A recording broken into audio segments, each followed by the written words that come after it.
F04E12, your way. A thief is on the loose in Alaska. Driver, put your hands in the air! And troopers are taking no chances. Step out of the vehicle, face away from me. Put your hands in the air! Do you understand me? Turn around. Get down. This is not a good situation. Fall flooding swallows South Central Alaska. You all right? Could be a 10-foot drop right there. We have no idea if the road is washed out. Scrambling troopers to save everything in its path. Wow, if there is somebody in there, it doesn't look good.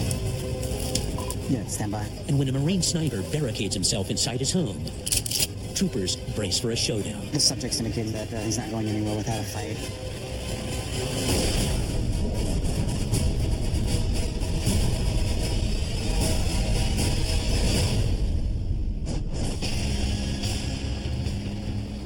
It's a frigid fall night in Fairbanks, Alaska, 2031. Good. Where troopers are on the hunt for a suspect in a stolen car. The victim is calling in saying he took the vehicle, drove southbound on the Steves Highway. He was possibly intoxicated. The suspect is revoked 1096. The suspect has had run-ins with the law before, and Trooper Hayes knows he may not go willingly. He has a revoked driver's license, and he's being reported as being intoxicated as well. We'll have a bunch of the other troopers and Fairbanks police out on the lookout. It just multiplies the amount of eyes that we have out there looking for this guy. Suddenly, they catch a break. Another trooper spots the vehicle parked at a bar. F04E12, your way. We're located over at local dance club. It's occupied by 2 people, so we definitely want to get there and get him another officer. This is going to be a felony stop where we take him out of the vehicle at gunpoint.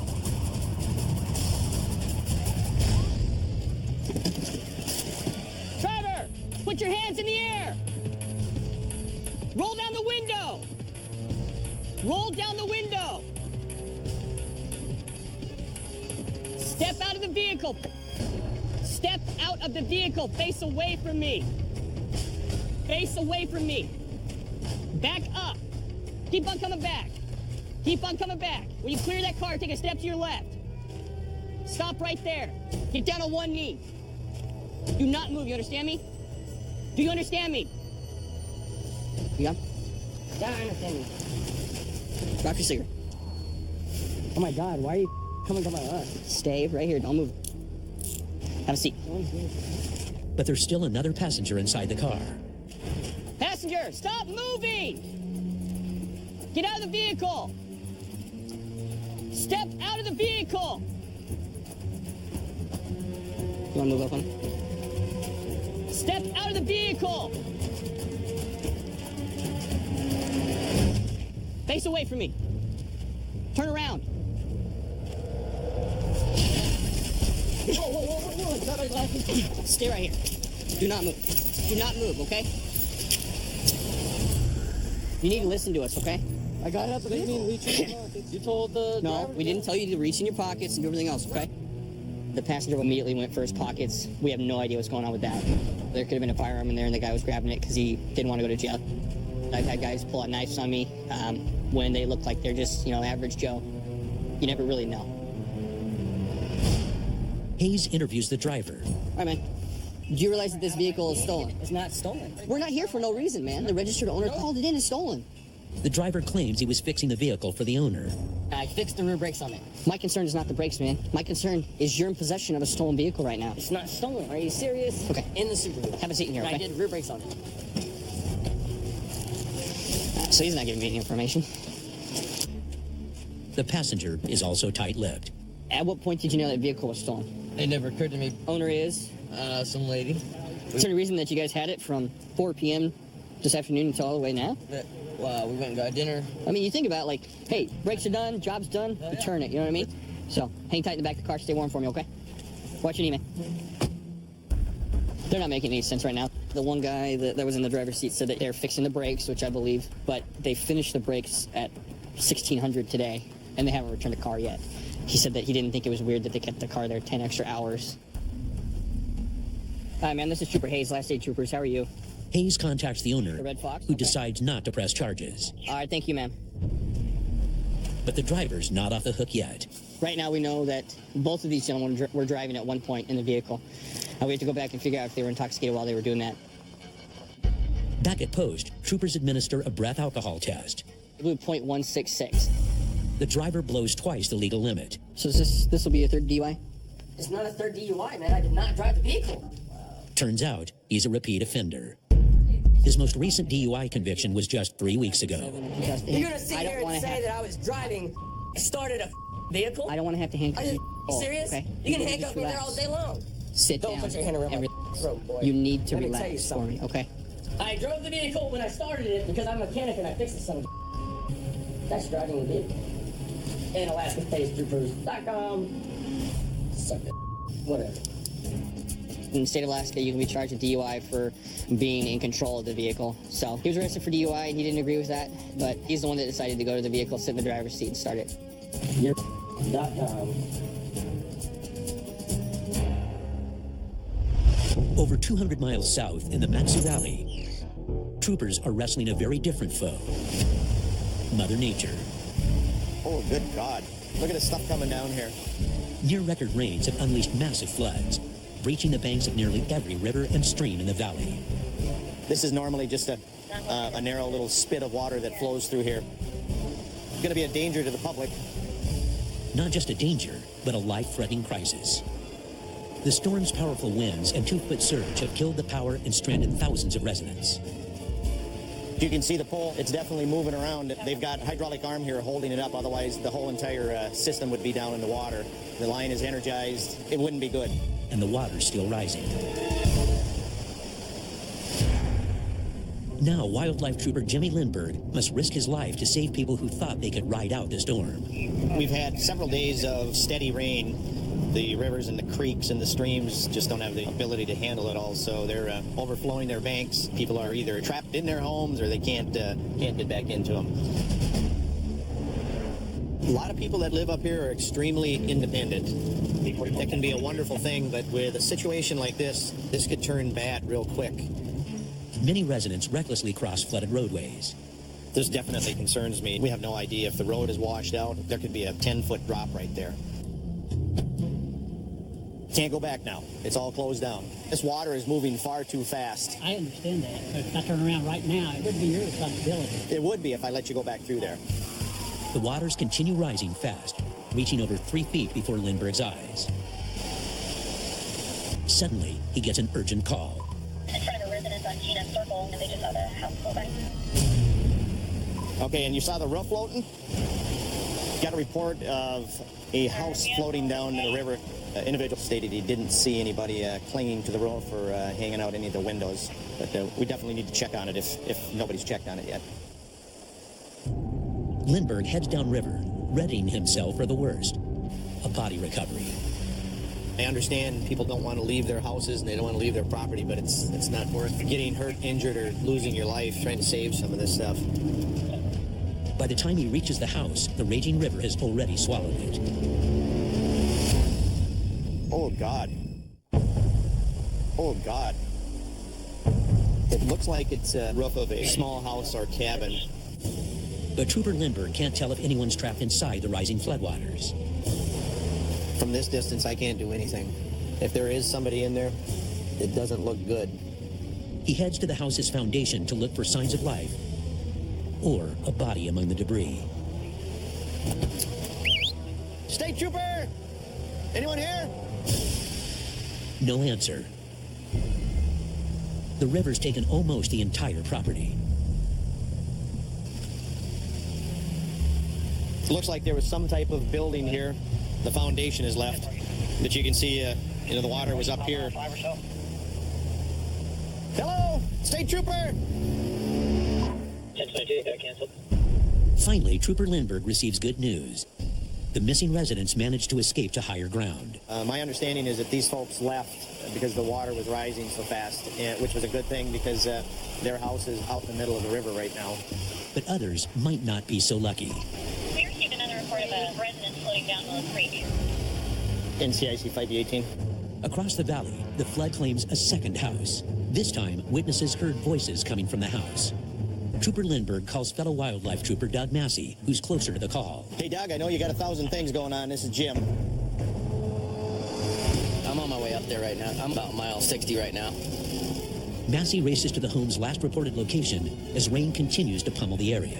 We're just trying to monitor where these structures are going because, you know, yeah, they fell in the creek, but possibility is still there that they could, you know, take out a bridge, which could cause a whole new set of problems, getting people in and out of, you know, evacuation areas. So this is not a good situation. But Massey's not the first responder on scene, EMS out here. and the water rescue dive team's already there as well. This could be a body recovery.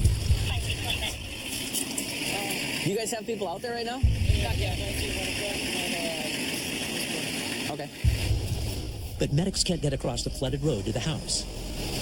You guys gonna go play in the water? No? You want to drive through there? I ain't driving through there. Is she stuck back there? We don't know. They'd better find out fast. If someone's trapped inside the floating house, they don't have much time before it slips away or under. Like, I can see the bottom. Yeah, there. Clear over there. I'll go first. They can't wait. We're gonna go for it. But Massey risks losing control and being swept downriver like a cork. This is insane. You can tell that it's sloughing off the road just by the way my truck's riding. If I go under, I'm done. We're good. I'm good, yeah. He barely makes the crossing, only to find a more harrowing scene on the other side. We got a house underwater over here. A lot of these folks haven't evacuated yet, which is surprising. I see a lot of vehicles that haven't even moved. I mean, you can see the river. This is not a good situation. This is wild. Man, what a freaking mess. He finally reaches the actual river, where a stranded resident frantically waves him down. You all right? Where's this cabin at? Will my truck cross right there? Right now, so come down with Yeah. Okay. This man was trying to save his own house from floating away when he saw the flooded cabin downriver. Yeah, it was pretty wild. I was coming down here to pump the house out, and my wife's in the fifth wheel up the street. Uh-huh. And I look down, and I see this cabin, and I go, what the hell's that? That's never been there before. Is that it? Because I see some debris over there. I don't know what happened. Oh, jeez. I think that cabin got chewed up. You can see the main beams there with the support brackets. I bet you it hit this bridge and just got demolished. Massey's doubtful the occupants survived the destruction. But suddenly, Where do you see him at? Standing right at that A-frame. You all right? Is that a thumbs up? the cabin's resident escaped, but is now stranded. I'm not crossing that without a life jacket on. The medics and divers finally catch up with Massey. There is a person across the river kind of waving. They called in? And they report that another rescue team is heading to the other side to save the man. Now Massey must convince this homeowner to evacuate as well. Has it gone down a little bit? No. It's coming up? About the time you guys came across, it's rising, I guess. Not a good place to be right now. No, I'd pick a better spot. It's essentially time for us to go. Yeah, I'm right behind you. Okay. There's nothing else he can do to save his house. So is this as bad as it was in 06? It's worse. Worse than 06? Yeah, a lot worse flood. But if you could be here on a sunny day, if you like trout fish, if you ever had 30-inch rainbow on the end, you'd go ahead and pay for it. The damage is going to be in the millions, probably. You know, time will tell. We've got 5 days of rain in the forecast. It could come back, you know, even worse. That's part of the risk, I guess, building and living in these floodplain areas. You always run the risk of losing your house, losing everything. A Alaska State Troopers must confront all types of rage, whether Mother Nature's or man's. 2015, we have a 911 who's in a verbal argument with his wife or girlfriend. Started to escalate over the phone. Except for 23. From what I know, they're either ex or soon-to-be exes are having an argument. They're both been drinking and one wants to leave, and now they're both calling 911 on each other. She took his keys from him. He's mad at me now for taking the keys from him. Mail with her extremely 1056. A domestic violence call involving alcohol is one of the most volatile a trooper can answer, and this one sent Staria right into the lion's den. The place we're going to is a local area we go to quite often for a disturbance. Pretty much trooper unfriendly. Anytime you go into somebody's house and then everybody's emotions are flaring, they can get rather angry and might harm us or attempt to harm us. Another trooper's following us there, Trooper Detterman.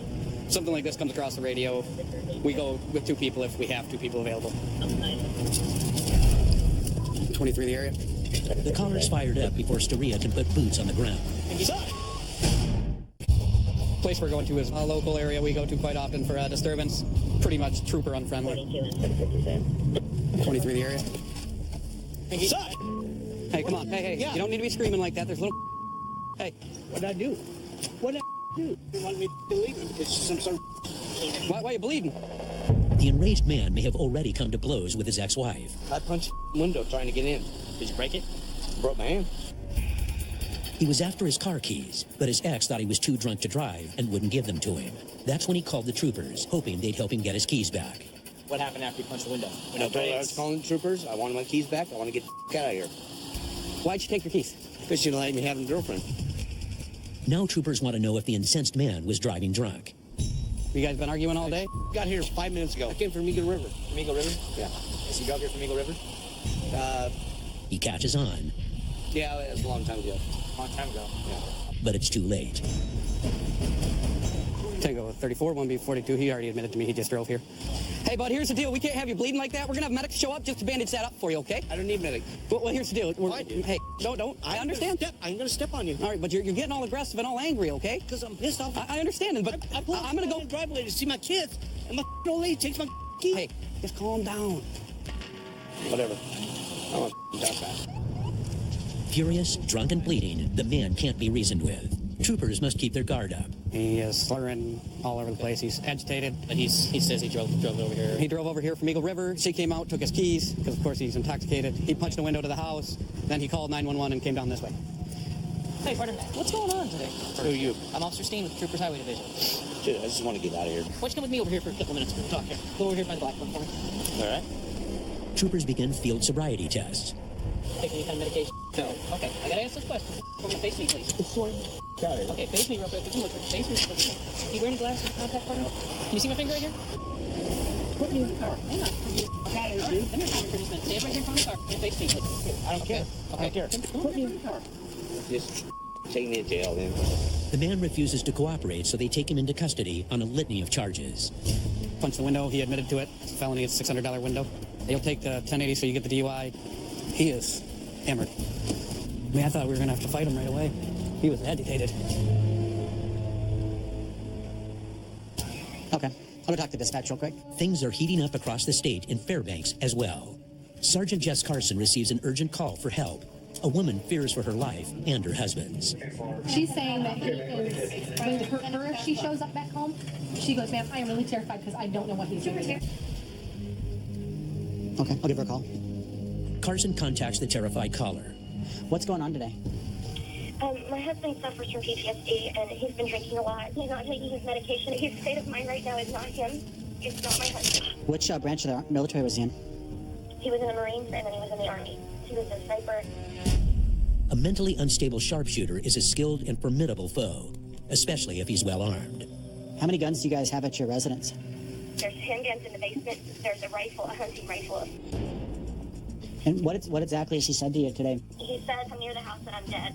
I've already barricaded myself in. He thought I was dangerous. You have no idea." I don't know what he's going to do. He's unpredictable at this point. Does he know you called us? No. Well, let's keep that to yourself right now, and we'll let you know, okay? Carson can't go it alone on a call this dangerous. He needs a team. And I'll just follow you. We'll do a normal response. Right now, our primary function is just to calm the situation and assure that somebody doesn't accidentally walk into a dangerous situation. So what we're going to do is we're going to give him a call and see if he'll come out and talk to us. Troopers set up a safe distance from the sharpshooter's house and prepare. Might be easier to come around this way. Troopers Mao and Weary form a perimeter around the residence, leaving Trooper Carson outgunned with just his pistol to negotiate. What we're doing now is we're planning for multiple scenarios. One is that I might be making contact with him, so I'm not carrying a long gun with me, but I've got 2 cover officers. They don't want a shootout, but must assume they're already in the barricaded sniper's crosshairs. Pretty much have windows facing all directions. We're using our vehicle for concealment. Trooper Carson attempts to make contact, but the call goes straight to voicemail. He's not answering his phone at this time. I'm going to text the individual and see if he's willing to talk to me. It's a waiting game. 27, 2020. Then, the individual just texted me back.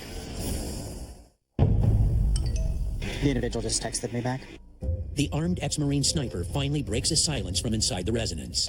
He doesn't want to see us. He asked what we wanted to talk about. I told him that we're concerned that he might want to hurt himself. Sergeant Carson tries to negotiate a safe ending to the standoff. I think I'm getting places. So we'll just keep dragging out the conversation until he's more comfortable, and then hopefully he'll come out the front door. I won't add a lot of pressure at this time. I'll just try to have an idle conversation with him. But the sniper defiantly holds his ground. He indicated that he's not going anywhere, not without force. Carson warns his cover men who could be in his crosshairs. Stand by. The subject's indicating that he's not going anywhere without a fight, that he knows how to fight, and please don't make him defend himself. If you're on the perimeter, stay low so that we don't excite him anymore. With all signs building toward a shootout, Trooper Carson finally makes the call. There's not much else we can do. We've had probably 30 texts back and forth, so. Just keeps insisting he's fine. He doesn't really want to see us.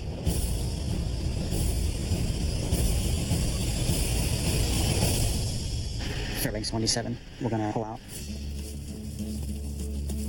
It's not worth pushing him into a rash decision or placing us in harm's way. I've notified him that we're leaving at this time. Let him know that when he's ready to talk, that he can contact us. But the man's wife should keep her distance. My advice to her was that she not go home until he seeks some help or gets some kind of assessment by somebody to make sure that she would be safe around him. In the end, I think we made the best call that we could. She's safe. He sounds like he's seeking some help, and it all will end good.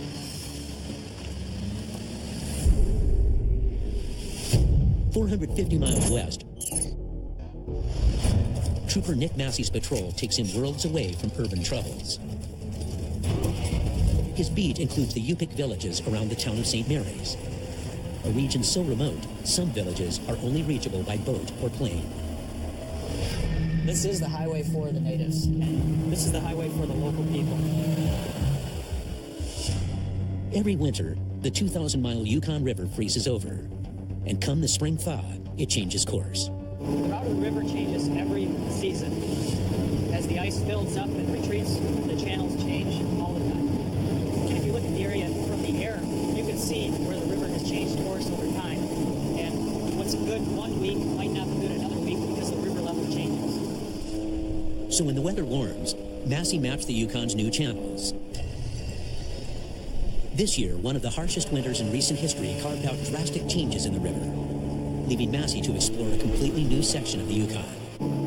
This is a new channel for me, but I believe it'll save approximately 7 miles if we take this route. As if this goes through, I've never been on it, I don't know if it's deep enough, but if it goes through, it will save us quite a bit of time. Everything that I come up on this route is unexpected.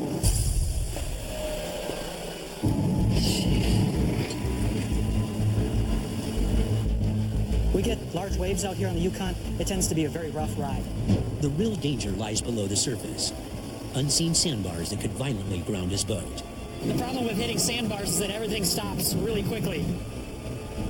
It can be very dangerous if you don't see them coming, and they can be very hard to spot. If he falls in these 30-degree waters, he could succumb to hypothermia in less than 15 minutes. I'm going to be taking a hard corner. Here we go.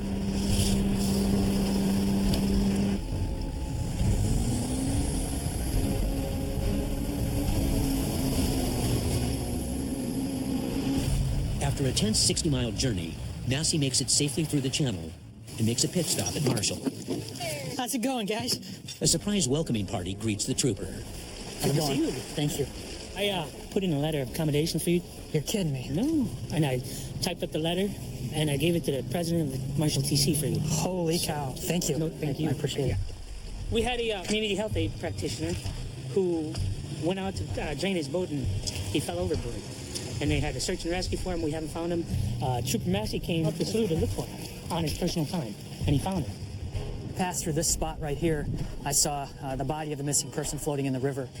And we believe that he fell overboard accidentally and unfortunately wasn't able to swim and wasn't wearing a life jacket. We think that that would have saved his life. Use the light. According to native Yupik tradition, Trooper Massey now holds a special place in the community as the light. Well, every day we had elders telling us that the deceased will see a specific person, and this person will glow bright as the light, and he is the one that wants that person to find him. That's his boat right there, actually. It was surprising to me when I came across the body and recovered him that it really meant a lot to the community, and it's given me the chance to be viewed as someone who's not just here to arrest people, who's here to bring people home.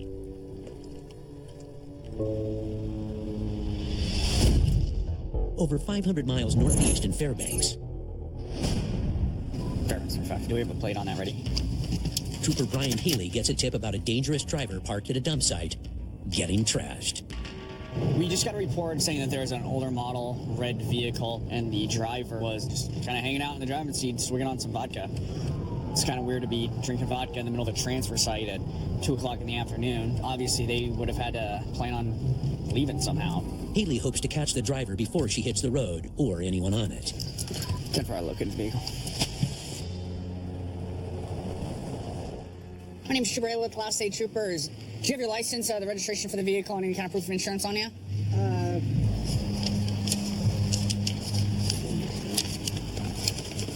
And then here's for the... Okay. Do you remember what I asked you for? That's all I got. Okay, well, this looks like this is a PIN number for a debit card, and this is a certificate of marriage. Okay. Do you remember what I asked you for? That's all I got. Okay, well, this looks like this is a PIN number for a debit card, and this is a... That's my bank card. Okay, and this is a certificate of marriage. That's with my husband. Have you guys been having anything to drink today? Yes, I have. Okay, how much did you have to drink today? It was vodka, like this, a couple glasses.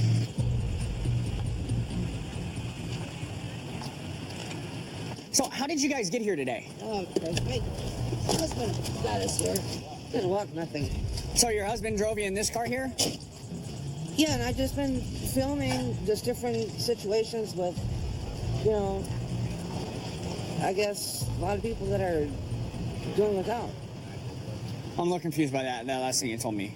Our life is not just exactly what you call normal. The driver's drunk, and neither she nor her passenger has a valid driver's license. If either of them gets behind the wheel, it's the fast lane to jail. If you're looking for stuff that people are dropping off, that's completely fine with me. My concern is how much you were drinking and how you're getting out of here when you leave today.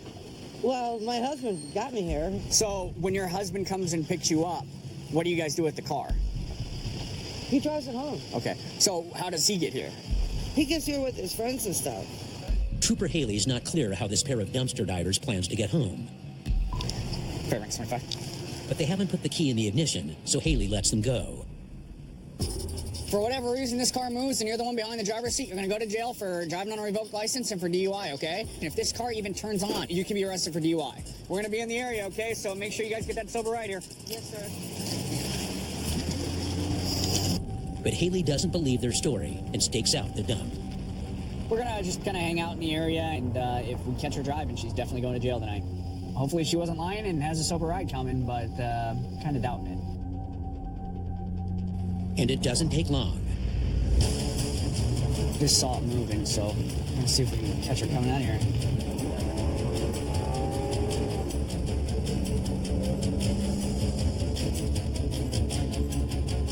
Fairbanks 25 down 36. But the woman isn't driving. It's her passenger, and his license is revoked. So what's going on, guys? I thought you weren't driving.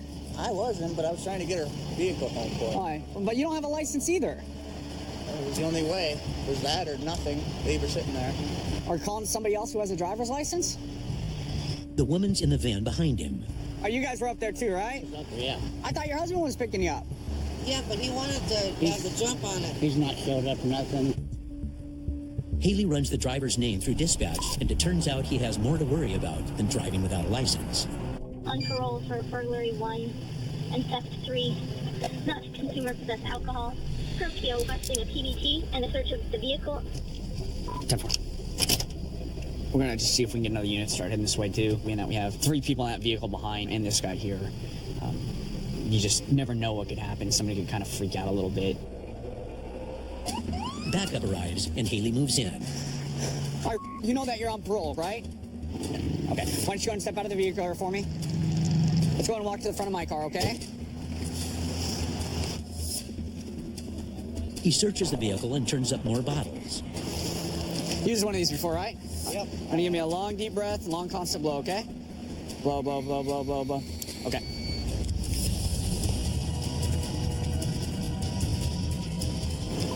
Perfect. 25 light PBT 111. Thought you said you weren't drinking today. I lied. You lied? Why would you do that? He was intoxicated, so he ended up getting arrested for DUI, for a parole violation, and also for driving without a license. It's amazing what some people think they can get away with. Just off south central Alaska, one of Alaska's world-famous fisheries is open for business, putting Trooper David Chapin on notice. Kachemak Bay, Lower Cook Inlet, commonly referred to as the halibut fishing capital of the world. A lot of big trophy fish caught in this area. Every year, fishermen pull an average of 8 million halibut from these waters. These flat bottom dwellers can weigh up to 500 pounds, and at $22 a pound, they can tempt fishermen to harvest more than their fair catch. And Trooper Chapin must be ready for anything. If something comes up over there and we need a long gun, it's better to have it than not, you know? He heads out in an unmarked boat so he can hide in plain sight among the violators. A majority of the public doesn't know this boat yet, and so we look just like some guys going out sport fishing. Easy to find violation in this one. But half the battle is simply fighting the treacherous Alaskan waters. The wind seems to be picking up. It can get pretty hairy. You're looking at 6+ feet seas, you know, winds 40+ knots. You get into certain areas where you have some pretty significant tide rips that will tear a boat up. A few miles out, he finds the first group of anglers. Do you guys all have your sport fish licenses on you? All right, be safe, guys. 5. Perfect. Not long into his patrol, he spots his first violation. This boat has too many lines in the water, giving it an unfair advantage. They can only have one line in the water. Chapin approaches cautiously. The lines are the least of his worries. Commercial fishermen and sport fishermen carry guns all the time. Trooper David Chapin, patrolling for fishing violations, closes in on his target. The fishermen are probably carrying guns. The sport halibut fishermen carry them to incapacitate the bigger fish. Bass carry them for self-defense, so. One line per person. Right. Do me a favor, reel up these 2 lines. They won't get away with just a warning. They're looking at $110 in penalties for sport fishing with more than 1 line. Any firearms on board? Pardon? Any guns on board? Okay. Yeah, I've got a handgun in here. Where's it at? Without grabbing it. Just so I know. I'm gonna go ahead and cast off, and I'll just bring your stuff right back to you, okay? Chapin keeps a watchful eye as he writes the citation. In most circumstances, I don't like tying off to a suspect in the first place because it sort of limits your escape options. They know they're getting citations, and you know people get antsy when they're in trouble sometimes. You can't tell what they're thinking.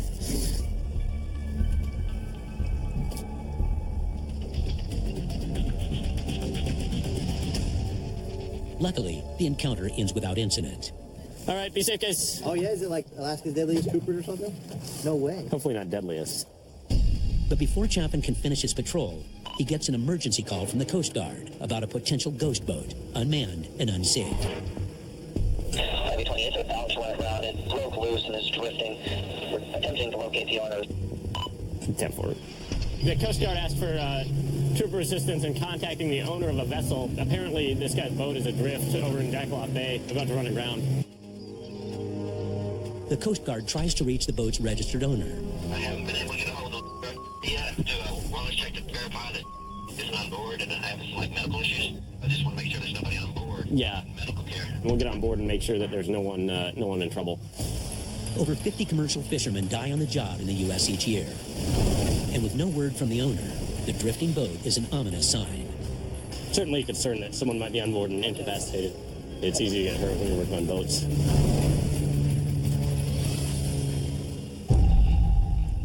I would bet that's it, because that one looks like it's almost aground.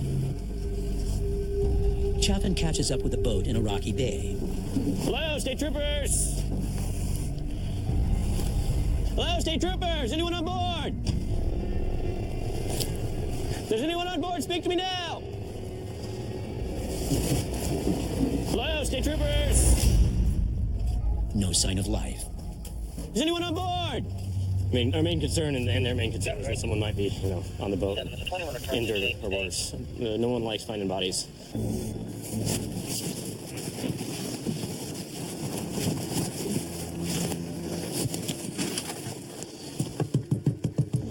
State troopers, anyone on board? State troopers, anyone on board?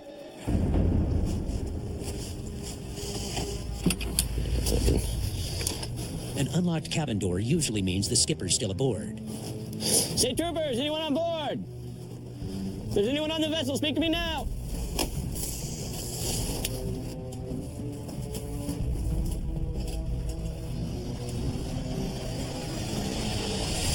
It's all clear. No one home. There's no one on board, no one in danger. It's nice to know that he's not here and hurt. It'll be better to know where he's actually at. He contacts the Coast Guard, Chaffin with the wildlife troopers down here in Homer, who has finally located the skipper a few towns over. He'd anchored his boat in the bay a week earlier, but a recent storm with 6-foot waves and gusts of wind ripped it from its mooring. Yeah, it's dragging anchor. I imagine that the next big tide is probably going to run right into these rocks that are behind it. Hopefully, the captain will get to it in time to save it from going under. For Chaffin, it's just another reminder of the unforgiving waters and untamed wilds that he encounters every day as an Alaska State Trooper.